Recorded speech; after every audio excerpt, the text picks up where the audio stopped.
stuff. All right, so yeah, I started my first businesses when I was like 6. First online businesses I started. When I was 6. Yeah, yeah. So this is like the typical kid businesses. Like I had a school supply business where I would resell school supplies in the class when the kids needed like extra paper and pencils. So that was like my first. I wouldn't even consider it a business, but first attempt at trying to make money on my own. I had a bunch of businesses in between that, like Pokemon card trading business. Um, then I progressed on to making money online. So that was year 2000. So there was this game called Diablo 2, and when you played the game, the monsters would drop items that were valuable in the real world. So you could take those items, put them on eBay, and you connect your eBay up with your PayPal, and each item would be worth like $50 to $60. And so I made pretty good money with that. That was when I was like 12 or 13. So that was my first time making money online right there. Let me get this straight. So you essentially took the characters or the payout of the rewards from a video game, sold them on eBay, and got like how much a month? It was like $1,500 a month. So as a kid, that was pretty good. Yeah, that's real good. That's really good. Yeah, it obviously, like just like any kind of a digital business, it kind of has its heyday and drops off a little bit. So it only made $1,500 a month for like 4 months or so. But for a kid, I thought that was pretty good. For a kid, that's excellent money. And so you got a taste of the digital cash. What was your next adventure?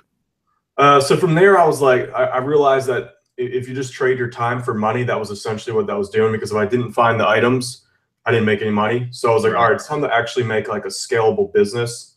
So I was like, I think 13 is when there was this thing called web hosting. You're familiar with web hosting, right? Yep.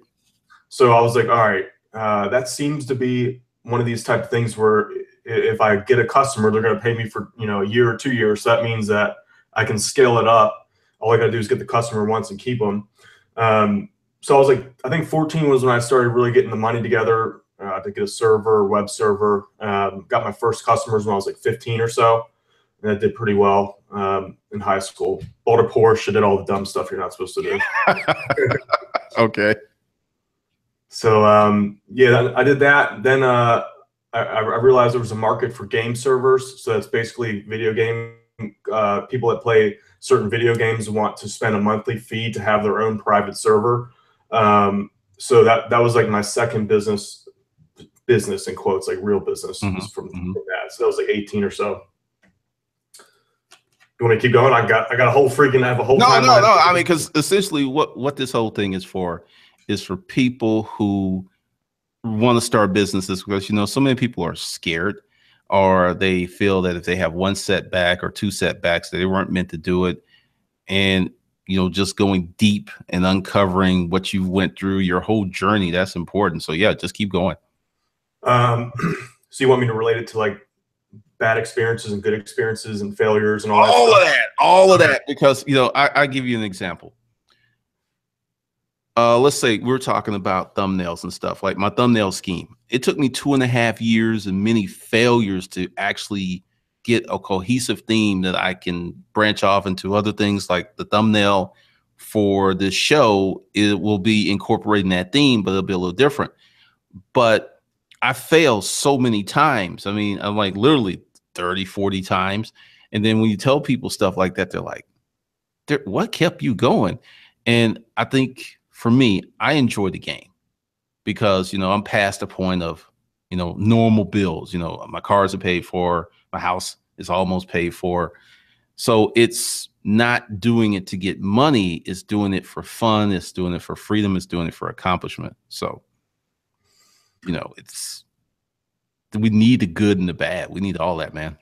Okay. So I wouldn't even consider those failures, to be honest with you. We were just talking about that's just kind of like an experiment that didn't really turn out.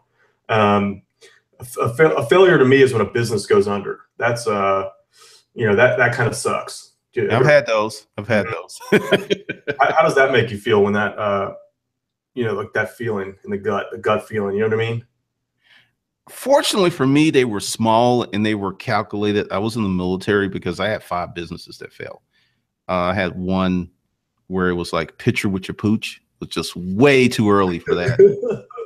And I opened up this $1,500 account at Wolf Photo here in Atlanta, and you know, this is in the '80s when $1,500 was really some money, and it just put an ad in there, AJC, and installed a phone in my room in the barracks, and waited for that sucker to ring, and it never rung. Oh, that sucks. It was horrible. I lost about $3,000 on that. That was the first one? Yeah, and $3,000. I think I was making like $900 a month as an E4. So $3,000 was pretty significant.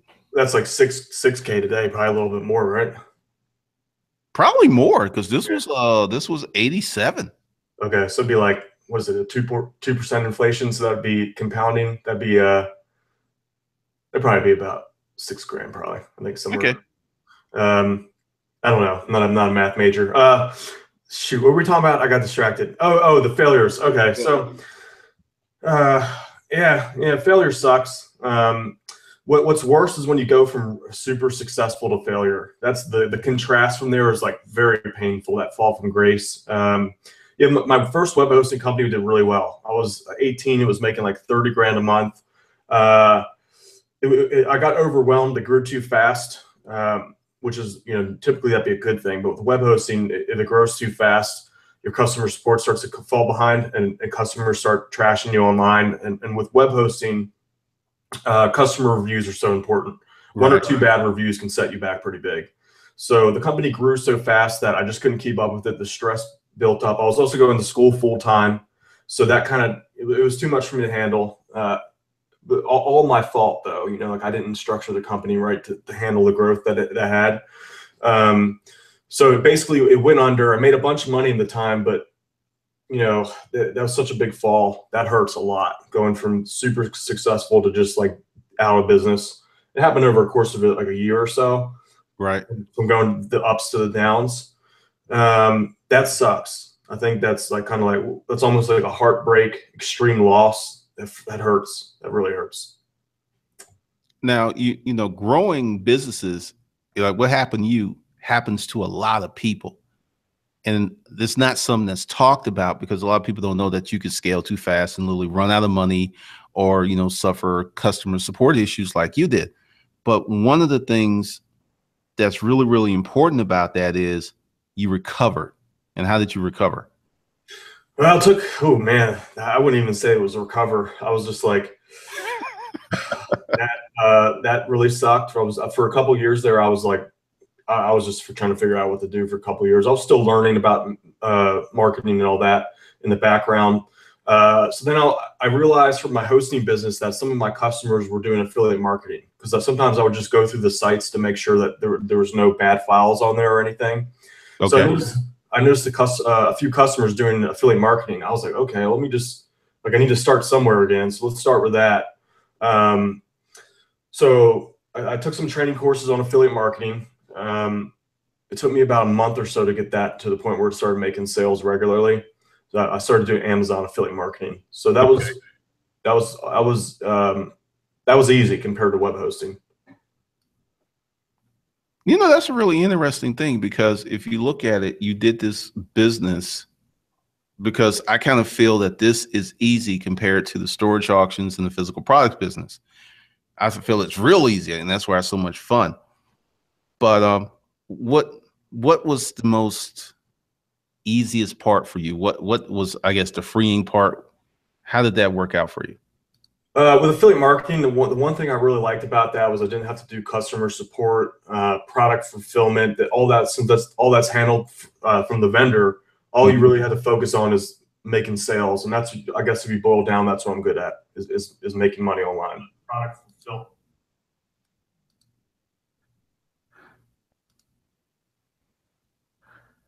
I think there's a little bit of feedback there.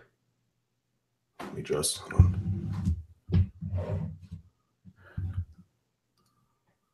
Well, that was me trying to keep track of the time, because I want to keep these about 25 to 30 minutes, because when they're like an hour or something, most folks just don't watch them.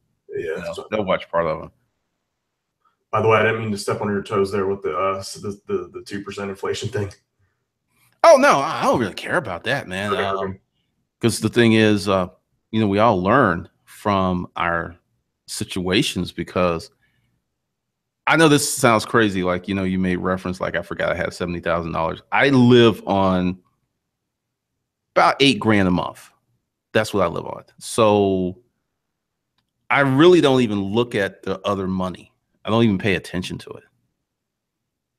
So when you know, because the thing is, when you are trying to build something that's going to last 10 to 20 years, you have a totally different mindset, you know? Definitely. It takes a bit of abundance to get to that point, though. Oh, I mean, abundance is key, because like, you got a lot of folks out here who want to do affiliate marketing. They want to do YouTube. They want to do all this stuff, and they want to start with absolutely no money, which you can do, but it's going to take such a long time when you start from nothing. And I think, you know, well, speaking of that, if someone was getting into affiliate marketing, realistically, I mean, what would be a good budget for them to buy what they need? I mean, you can do it for under $50. I would definitely recommend like 100, 150 to really get, you know, some decent SEO work done for your first site. Realistically, the first site or two is going to fail, so that's why it's good to have a little bit extra money, like 100 to 150. This way, you have enough money to market 2 or 3 sites. Time frame wise, as far as how long it takes to make money, I've had customers email me. I had one guy the other day said he made $3,000 in his first 30 days, which is really good. Like, I didn't even get, it took me 3 weeks just to make 53 cents with my first affiliate site. So, it varies. It just depends. There's a lot of variables that come into play, like the niche market, the keywords, the SEO. Some things just get a little bit of luck behind them, so you might rank a little easier for some of the pages. Okay. There's many number of factors that come into play. So let's say I was starting affiliate marketing. What would be the first place that I would start? Just I'm raw, no internet experience, nothing. Where would I start? I usually tell people to start with Amazon, just because Amazon's page it converts so well. They've tested it really well, like button colors. They've tested every little layout element on the page.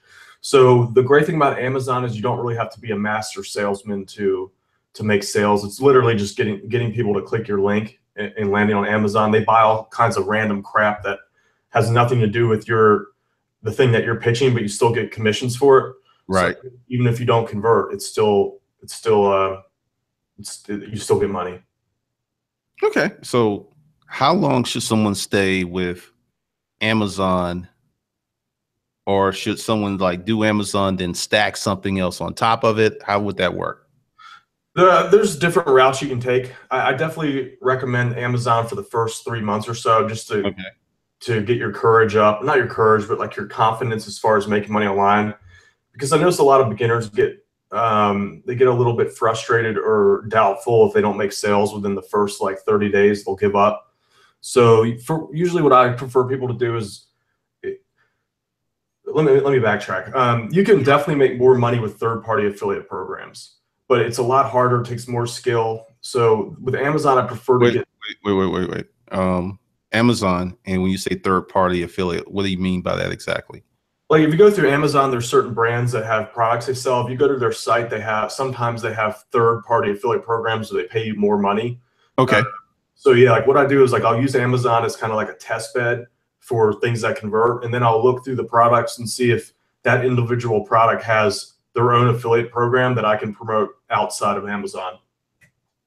So you sell physical products as well as digital products. You don't really care just as long as the commission's good? Oh, excuse me. Yeah, I do both. Really, what I just look at is the EPC, which is how much I get paid per click. So if I can get that with selling cats, I'll sell cats. I haven't sold any cats though. So okay.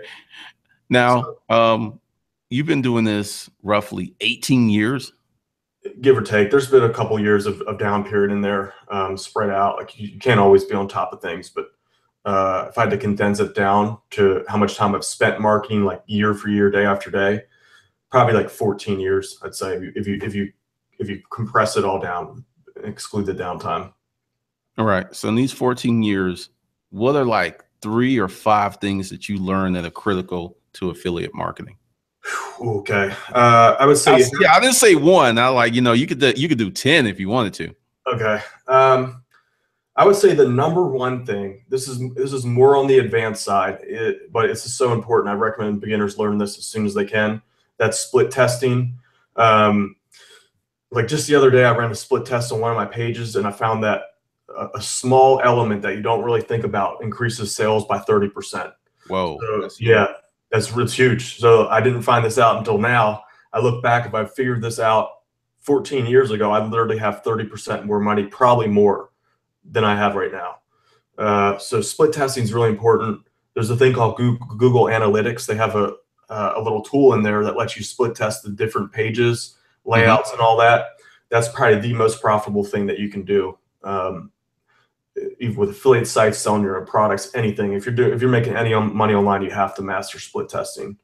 That'd be tip number one. I'm going a little bit backwards here. Tip number two, I would say master SEO and keyword research. It's just one of those it's one of those core skills that I think everyone needs, regardless if they try to go paid traffic or free website traffic. SEO, keyword research, incredibly important. Okay. Let's see. Third tip is a lot of the money that you make comes from the connections between your banner. Let's say you have a what do they call those things on the side of highways? Those billboards. Let's say you have a billboard and your store, just to relate this to like a real world thing. Okay. A lot of the magic comes between the way that billboard flows the visitor into the store. So for online marketing, that would be, let's say you have a YouTube video. A lot of the magic happens right at the end of the YouTube video and the call to action at the end, and how that connects with the page that they land on. It kind of has to feed them into it like a breadcrumbs, so to speak. Like if the breadcrumb your viewer to the end result, that's so important, because if the breadcrumbs don't match, you're going to lose a lot of sales in the process. That I have experienced, because I don't know if you do it this way, but I found out that the images that you use, they must be consistent throughout the chain. That's why I don't really have a long funnel. It's like what I'm doing right now is straight from video to the checkout page. And all of that stuff has to have a current look, feel, because if they go from YouTube to some that doesn't look anything like it, it's not branded or anything, I've actually seen like 70% of people fall off. Mm-hmm. So that's definitely an important tip.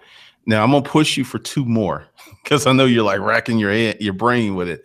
With, split testing, SEO, and what else? Yeah, the breadcrumb trick. The third thing is probably the most important thing on the page itself, the review page or sales page, is that first line of text that they see. So the headline and the sub headline underneath have to be quickly consumable, because you want them to. If you overwhelm your visitor with too much information and they don't read that first line, or watch the equivalent of video, but you watch that first 10 seconds of the video, if you don't capture their attention in that first 10 seconds, you're going to lose them. I agree. That's like a choke point, if you will, in your marketing. I didn't start learning about the importance of that until about 5 years ago. Like if you get that right, if you get that first 10 seconds of the video or the first 10 seconds of the read on the page, if you get that right, you've pretty much won the game there. Let's see. Next tip would be. Oh, sorry, I didn't mean to cut you. No, go ahead. Next tip would be. Oh man, it was just on top of my head. What was it there? See the headline. Oh, this was a really good one. What was it? Can we edit this out? No, we're gonna leave this in. No, just do this. Say it'll come to me. All right. Press that hard and it'll pop up. Because what I did, I actually said that, and I've been experimenting with that with the videos, because typically I would not put a lot of time in the first 30 seconds. And what I did in the last video, I put a lot of time in making the first 3 minutes really engaging. And that video has an 82% watch through rate. Mm-hmm. Damn, that's pretty good. How long is it? It's 18 minutes. Jeez. Dang, that's a good one. That's really good. 82% retention. Well, I'm gonna tell you what it is. It's the editing, because if you like we're doing this thing, I'm not gonna edit it because I don't want to edit out too much, but it's the cuts. I'll tell you what, I did the video. I was driving it, and normally I would just put the video up, right? Well, I spent, I don't know how long editing it, because it takes you 3 to 4 times as long to edit it as it does to make it. But the video originally was 15, 16 minutes long. And when I got through editing, it was 10 minutes and 30 seconds long. I got rid of all of the ahs, so's, and ands and all that. And that video got like a 74% watch through rate. And then this last one that I put up, I edited it, then I walked away from it, then I came back and I edited it again. And it's like every pass, you could always find something to take out. So I was taking out, because that video is 18 minutes, but it started off at 33 minutes. Yeah, it's so crucial, just like 4 times the amount of work going through it. Because it is so important, because the next test that I'm going to do is I'm going to jam up some very appealing offers right up in the front of the video. But it's got to be good, because if it's not good, and they're not going to watch. So what's going to make someone watch this 10, 15, 20-minute video? Because one of the things that I've learned this year, and, you know, Vid Summit, actually, some of this stuff I learned at Vid Summit last year, and I just got around to deploying it because I've been so busy. But editing on YouTube could be literally 50, 60% of YouTube. Less is definitely more. And it's just more and more I'm seeing, you know, going to your point about that first headline, because all of this is so similar, whether you're copywriting, you're making videos, you're doing an ad. It's so many elements are so similar, because you're opening and writing books. The first paragraph of a book, you have authors who literally obsess over that for months. That first paragraph, because you get them hooked on that first paragraph, you can win. And my goal is to get, you know, high 90% watch through rates, because you know what that's going to do with the YouTube algorithm. It's just going to make it go crazy. But the key is, I think, in all of this stuff is better offers across the board. I mean, it's got to be a slamming offer.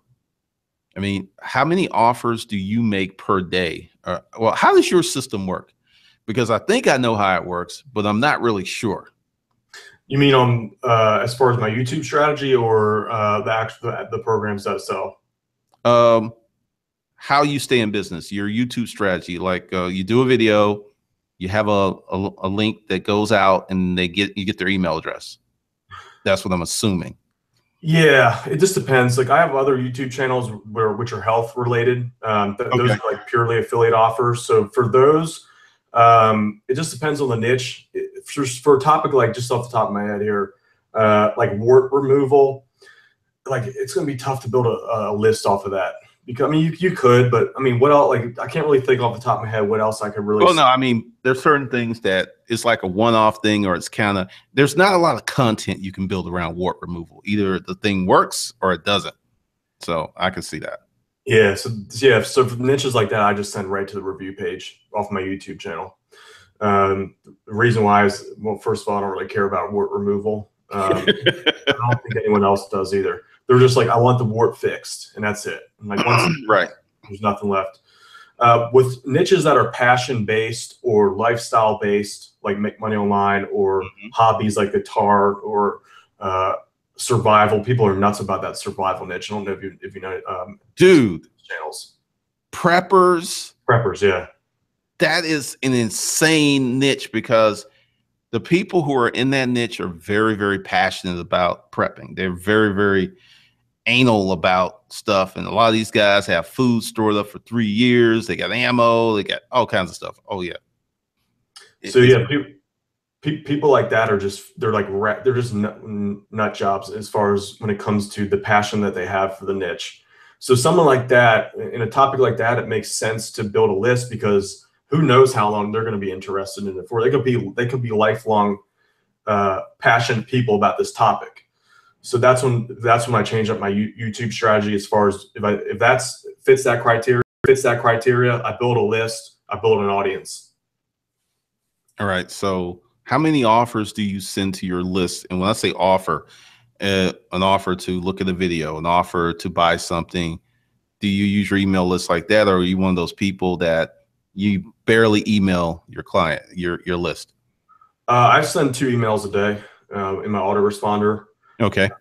Some people, the way I look at it is people are going to complain either way. You know, Right. you might as well, you're only going to lose like 2%. My spam complaints are not too bad. Like I haven't had any issues with that. The most important thing is it just depends on what your audience is, you get them accustomed to. And if you're like all my emails I send out are pure value that have selling at the end. So I guess that's the answer to your question is I mix in value with selling Okay. with every email. So they have it's a benefit. They're good emails. Like I spend a lot of time, I usually send the videos, blog posts. So it's just a benefit for both parties involved, which I think is crucial. It's crucial for email marketing. Well, this is something that I've learned, and it's really strange. Sending at one point, I was sending out 2 to 3 emails a day to my list, and a lot of people were leaving, but my sales went like this. It was just crazy because it feels counterintuitive, but the more you email your list, the more money you're going to make. That's been my experience. That's definitely that's a proven that's a proven thing. The way I look at it is people that leave probably weren't going to buy anything anyway. I mean, it's great to have the views from those people, but if they're not going to buy anything, it costs money to send emails. It costs money. It takes time to make videos and provide value. It takes energy and knowledge and learning. So you should get paid for that, as far as I'm concerned. I know I've been in the business for a while, and I've also realized that when you don't, like, let's say you take the opposite strategy of only emailing once a week, you get way less opens, way less engagement. Mm-hmm. That is crazy because, like I said, it's counterintuitive. But the more you email, the more engagement. And I'm actually about to get rid of my email list and go to a phone list, and that's a grand experiment, which I don't know how it's going to work out, but I'm gonna do it anyway. Yeah, I don't have experience with that. So you're gonna hire people to call up everybody. No. It's text notification. Instead of having an email list, is essentially I get their phone number, and I'll give you the reason why. There's no spam filter on phones. They don't have to put you on the white list. They don't have to do anything except look at their phone. And I actually met someone at Vid Summit who owns a company, and his name's Derek Johnson. And he hooked me up with a friend of his who has the service, and I've been doing it because we've been back 2 weeks, and I've already got about 300 people on that list. Really? Mm-hmm. Do you know the response rate on those texts? It's kind of funny because immediately there's like a 50% open rate, and then open rate goes up because some people like come back later. So, but once again, I got a lot of testing to do on this. It's just, I feel that phones, I think it's just the future. And because, everyone has their phone with them. Most people have their phone with them 24/7. When they can't find their phone in the bed and they're like, I mean, it's crazy. So we'll see. Because I do a lot of stuff. Like, give me your theory on this.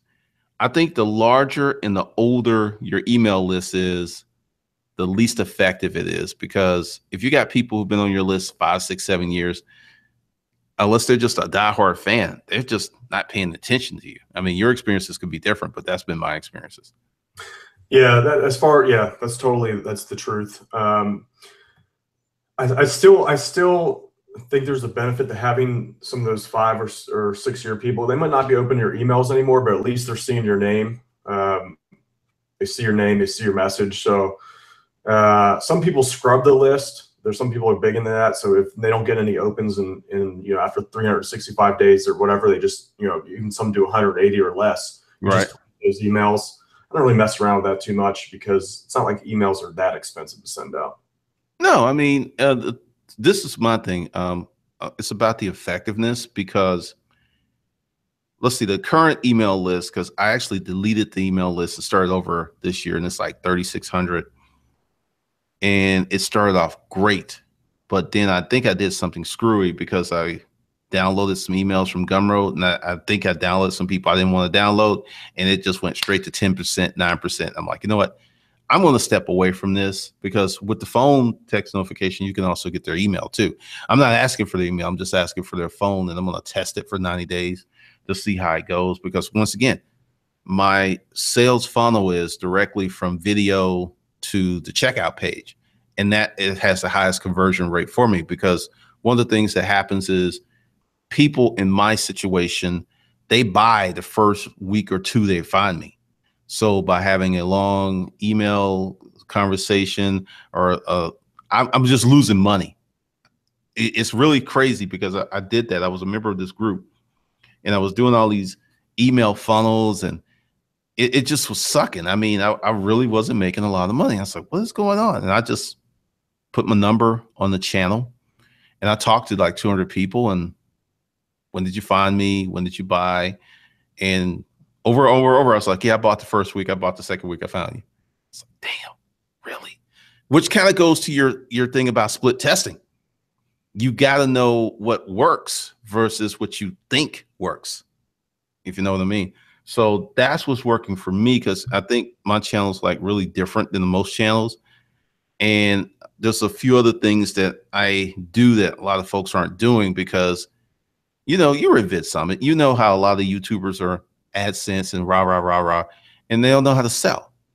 And I think YouTube is becoming a platform where you got to learn how to sell, because if you don't, you're not going to make it unless you're just extremely gorgeous or something like that.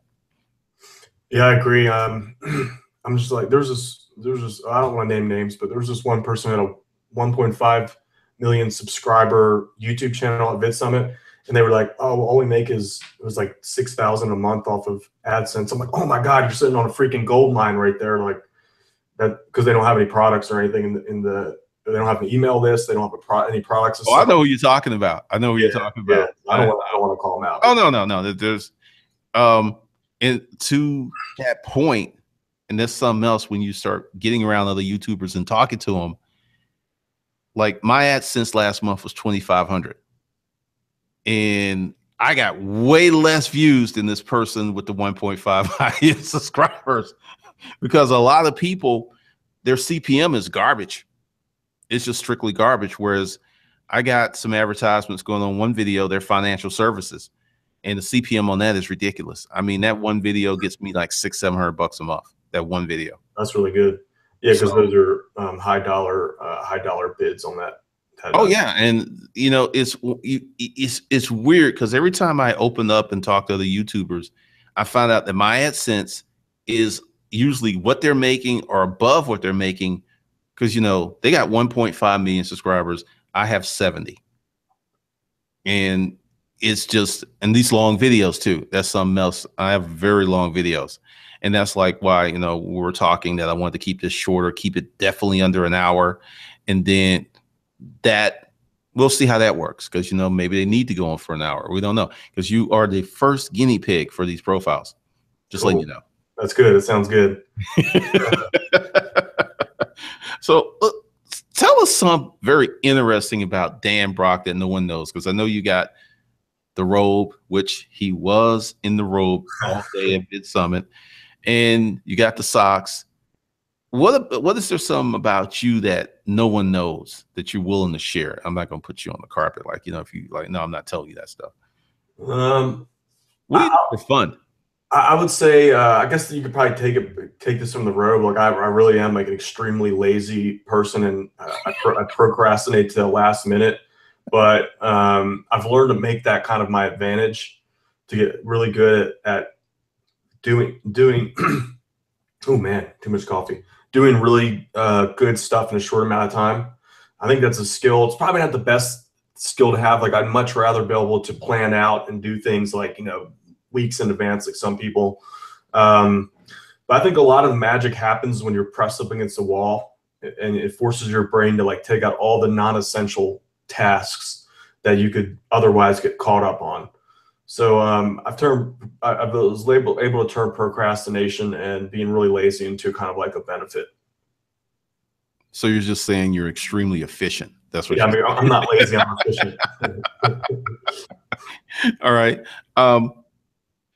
Do you have a car? Because I think I watched one of your videos where you don't have a car. Yeah, I used to have two Porsches. Yeah, let's talk about the car. I know you're big in the cars, um, which is cool. Like, cause I like cars at the same time. The problem with the first Porsche was the cost to own it was, you know, after you spend your 70 G's on it, the cost to own it is so much because the tires and all that are just so expensive. The freaking it's like 1,500. It's like $2,000 for a set of tires. You have to change that once a year. Oil changes. I got really paranoid about people keying the car, so I would never take it out in public. As far as like, only time I would drive it would be when I wanted to just go out and drive and then come back and park it.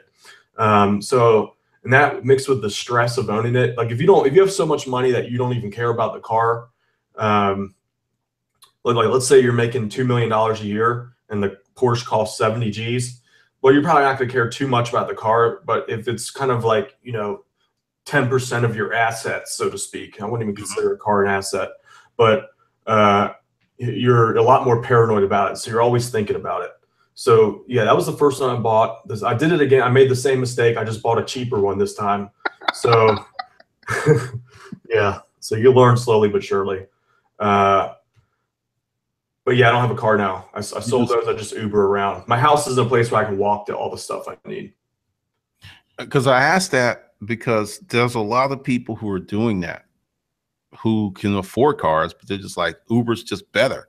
And like today, I took my car to get an oil change and all this other stuff, and then the maintenance thing is going to be up there because you're right. I'm putting a rim package on it, and it's going to be like $4,300 for the rims and the tires. But I'll defray that cost because I'm going to sell the rims and stuff on there. So I'll probably get like $1,000, maybe $1,200 for that because the tires only, they're brand new. But this is also a warning to a lot of you youngsters out there who want to go out and get a nice car. I spent $6,000 on my Audi S4 this year, regular maintenance, and the maintenance for that X5M is probably going to be close to that per year. And the car insurance is like $300 a month. That's another reason I don't have car notes, because $300 a month, that's a lot of money for insurance. But you know, they're really fast cars and one's like really expensive. But I think for young marketers that you should keep a point A to point B car, even when you have the money, to keep your focus up. Because once you start getting into the cars, once you start going out with the chicks, your business may suffer if you're not really disciplined. I don't know if Dan's experienced that, but I have a friend, Mario, and he almost went under because he got that first big contract, 2.6 million with a 56% profit margin. He lost it. He went crazy. He got a Range Rover, and then he's married and got like 2 mistresses, and he got them cars, and it was insane. It was crazy. Now he's calmed down, but he went through a lot of money. Yeah, it's kind of like a thing. Like, even though we're talking about this, like probably everyone's going to go and do the same thing. You just kind of, one of those things you have to get out of your system, I think.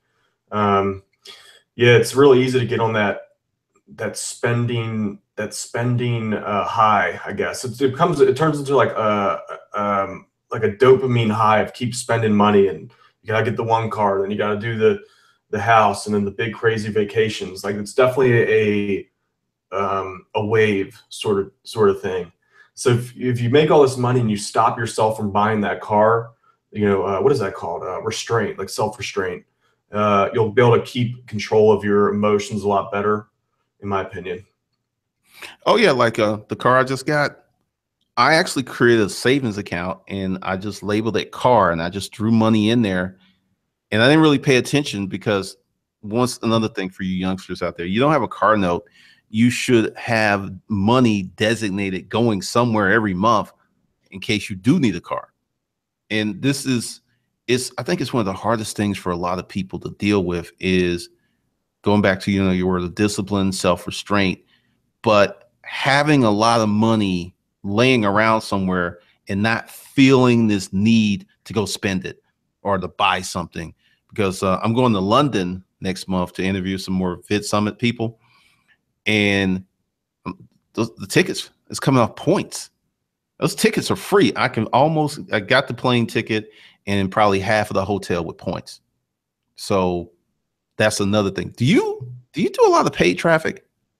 No, I haven't messed with that. I know that's like the next step. I know that's the key to that is having the business back end in place to recuperate those funds. I've just now like got it to the point where I can start doing that. So all your stuff is organic SEO. Yeah, that's like my skill, making money with free traffic. That's like what I would consider to be one of my skills there.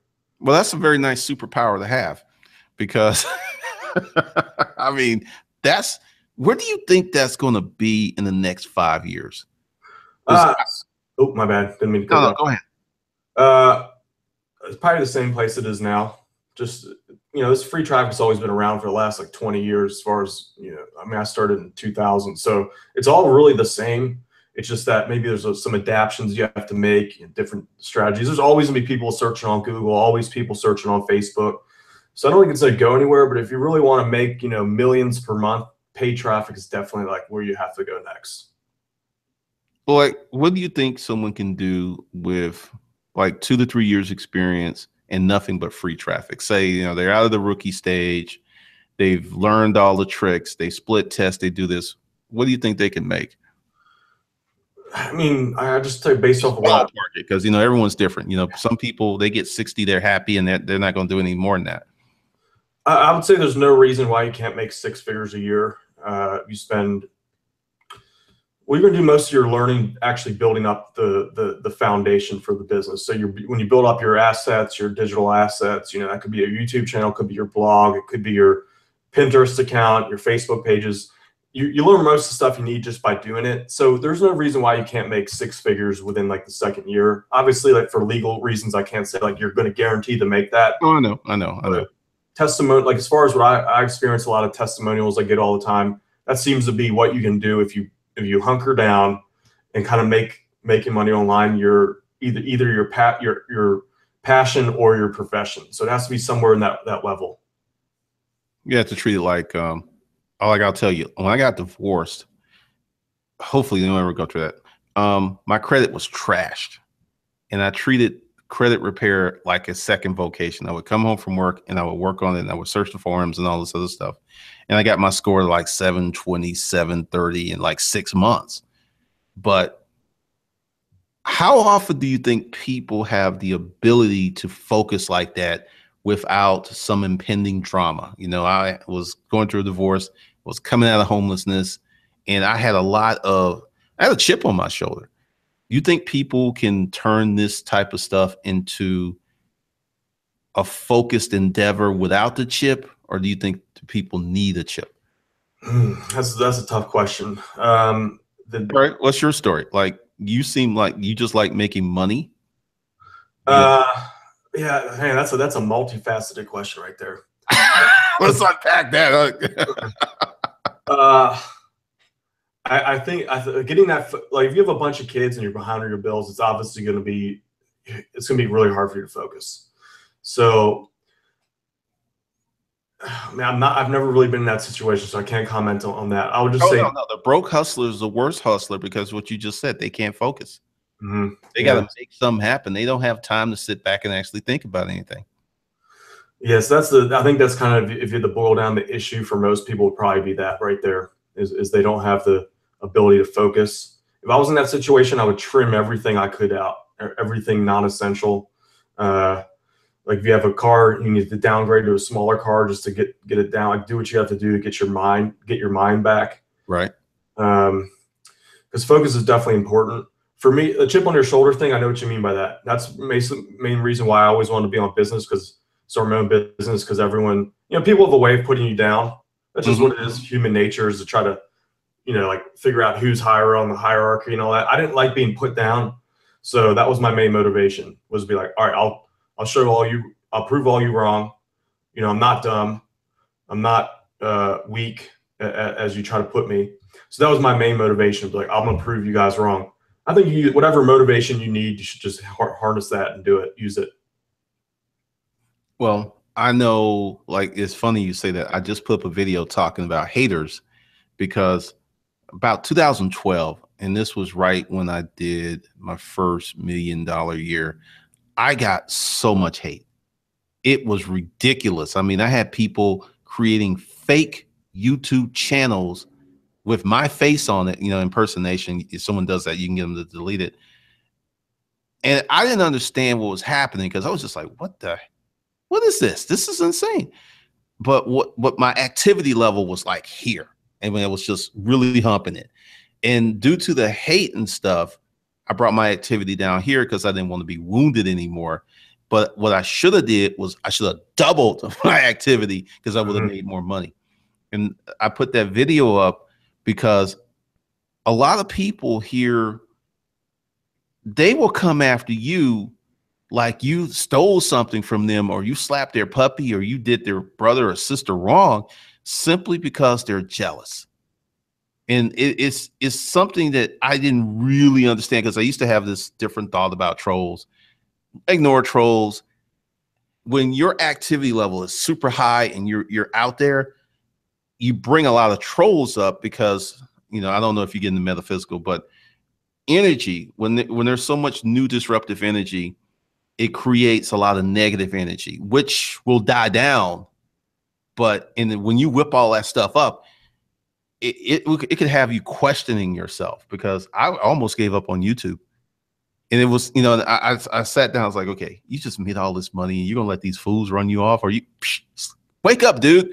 And I just started creating content again. But I think even if you don't have a chip on your shoulder, if you're successful, people will treat you a certain way that you can develop that chip.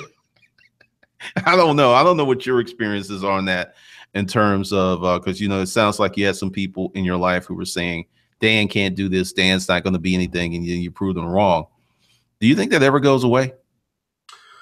I think what you're talking about is, jealousy and envy is kind of like one of the most powerful negative human emotions. People will try to kill you. I know that sounds crazy and paranoid, but people will try to kill you if they're envious. It brings the worst out of people.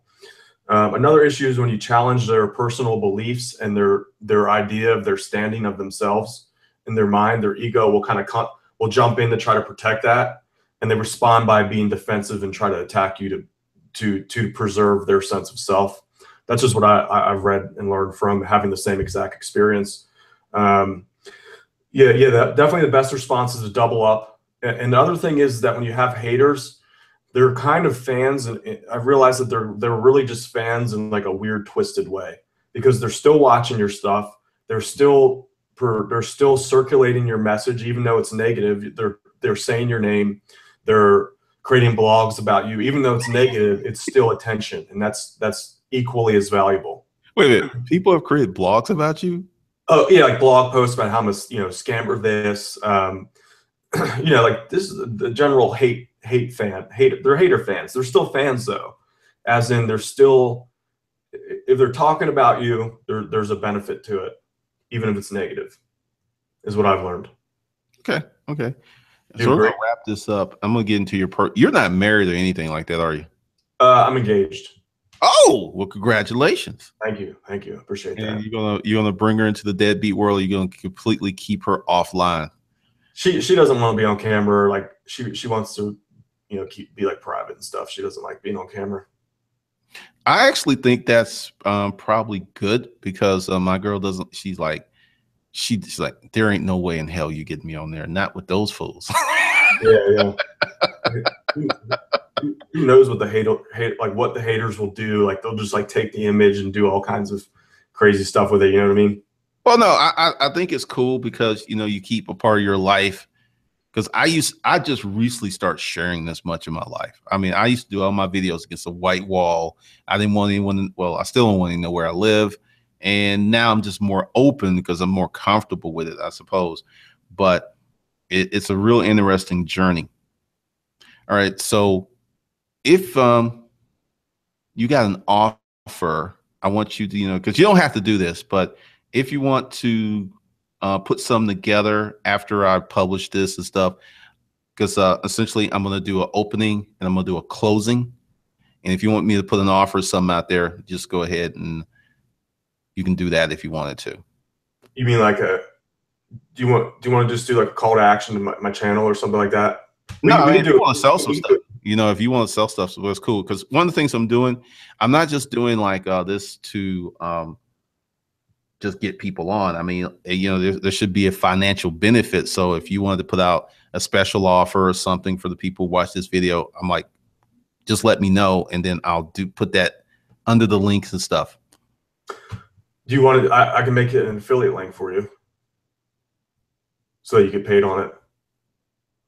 Yeah, actually, I don't want you to make me an affiliate. One of the things I'm going to do, and this is going to sound really crazy because I'm probably leaving money. I know I'm leaving money on the table. How can I say that? I did so well that I feel that I should do this to help people. And I mean, I did really well this year. I mean, it's really sick. And I think part of it, I mean, no, dude, I mean, my life is well, this is what happened. YouTube was doing all kinds of crazy stuff. And I just said, I'm going to do me. I'm going to do all the stuff that I know how to do. I'm going to do it very well. And I'm not going to pay any attention to this stuff. And things just went extremely well. So essentially, we can put out a link, not an affiliate link to me. And just, you know, if whatever my affiliate commission was going to be, you can make that like off for the crowd. We can do that. And then, because everyone that comes on here who has a product to sell or something, I'm going to promote it. I'm going to even put some paid traffic on this and just, you know, direct some love your way, because I believe in abundance. I think there's more than enough money for everybody. And, you know, I help you, you help me, and together we're just a big happy family. So that's how I'm going to do it. I don't think there's any way to track like the track it like you just said, as far as like I don't think there's any way to do that. Well, we'll work on it. You know, we'll do something. Like technically, like as far as like the techniques are concerned, as far as what you just said, I don't think there's any way for me to discount it like that. Are you sure? I mean, like, dude, that's gonna be a lot of money that you're like, my thing converts really well. So I mean, you should get paid. You know that figure I told you at Vit Summit? What's that? You know that figure I told you that we were doing at Vit Summit, because I'm not mentioning it here. I still have most of that money. I mean, I have got to buy some shit because, like I said, I don't spend a lot of money. I really don't. And one of the things that I have learned, and you know, just take it for what it is, when I do the right thing for the right reason, I get like 100 times more back. Money just comes out of. I mean, I've got I got two clients who pay me $50,000 a month, and I never met them. And then my sales and my other stuff, and essentially, I figure we'll be doing $1 million a month next year. Congrats, man! That's awesome. Well, no, I mean, this is the whole thing of having these real conversations with real entrepreneurs. I mean, you know what you're doing. You know what you're talking about. A lot of people will probably come there and ask you all kind of questions in the private messages and stuff. But I feel that growing this channel to a resource, because, you know, my products are extremely expensive, and I know that. So I even got free stuff for the folks who can't afford it. So, you know, we'll just work something out. All right. So I'm going to end it. And then, you know, because I'll do the fade out. Actually, hold on. I'll just